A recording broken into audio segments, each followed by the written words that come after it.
First, we know that the wood is dated from 1482 to 1483, and it's obviously cut down in northeast France. And the first time the Gribshunden, or the Griffen, which is called in the beginning, it's actually named the Griffen in most of the written sources. The first time it's mentioned is 1486. And King Hans then, he's sitting on his ship, and he dates the letter he writes and says that in our ship, Griffen, in 1486. In 1491, he's also writing that he's sitting on his ship, the Griffen, in Öresund. And we know that Griffen, together with another big ship, the Swan, was sailing to England in 1493. So it's mentioned during this year. There's also a famous ship list, which we will hear more about later here, from 1487, which is, as I understand it, the first really Danish fleet, mention of a Danish fleet. And the Griffen is mentioned as the second ship in this fleet in 1487. And a very interesting question for us, of course, and it will be extremely interesting to hear what our Danish colleagues says about that, what you think about where this ship came from. Is it built by Hans in Denmark with wood from France, or is it bought in northern France, Atlantic coast, by Hans? So that's quite an interesting question. That is, in fact, a French ship from 1483, in the same size probably as Gribshunden or the Griffen. So you can imagine that it would be something like that. The next picture. There are 5 different written sources who mention the actual wrecking of Gribshunden outside Karen. And what Ingvar had done is to go through them very carefully and trying to figure out which of them have been using each other, trying to see how much you can believe in them. These 2 are quite late, the other ones are quite contemporary. The best one is really Tyge Krabbes, because he was actually on board the ship. So he has quite a detailed description about what's going on.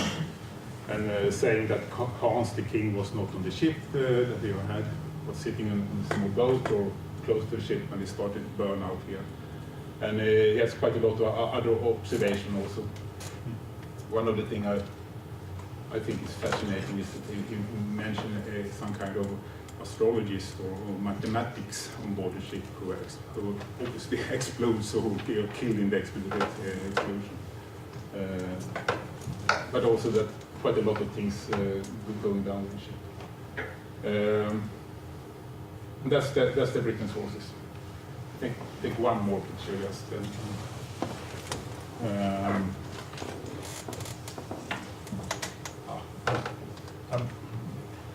Maybe say this to later, but as you all know, I think, and Niklas already said that really, that is this process from medieval to modern we are speaking about. And there's guys like this, early kings, strong kings, who are really behind the new shipbuilding.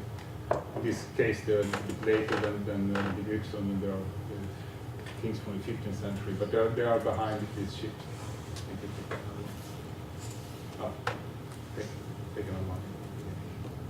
But Hans is definitely one of them. I mean, one of these early state builders in Europe who are doing quite the same thing all over Europe. There are new ways for taxations, new way to organize the military, and also building ships and building up fleets. They're doing quite the same thing, all of them.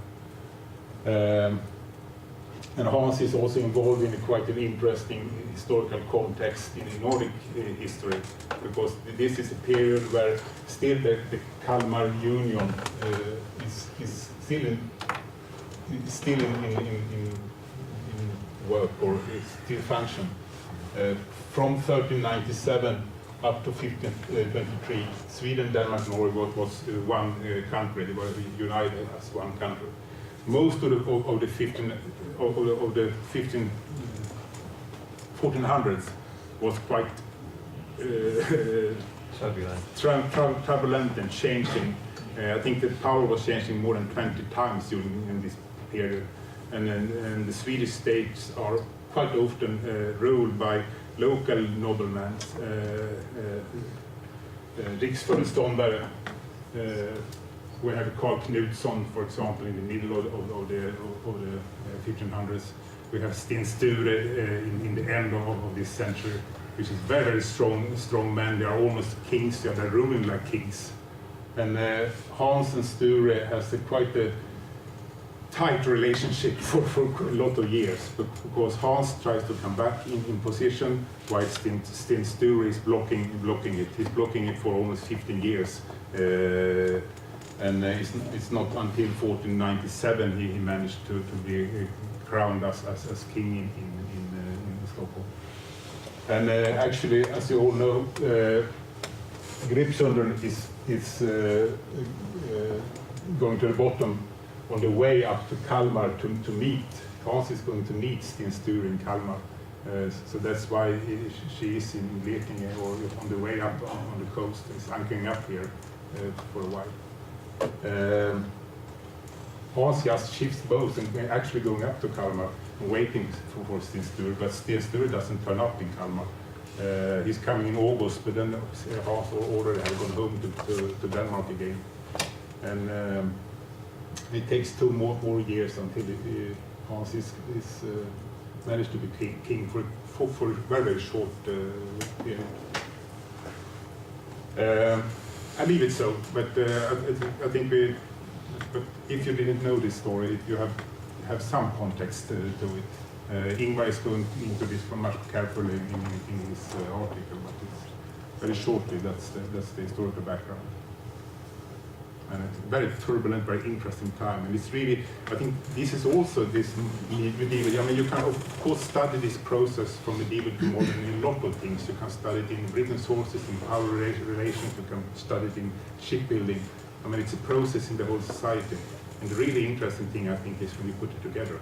You can see it happening in different things.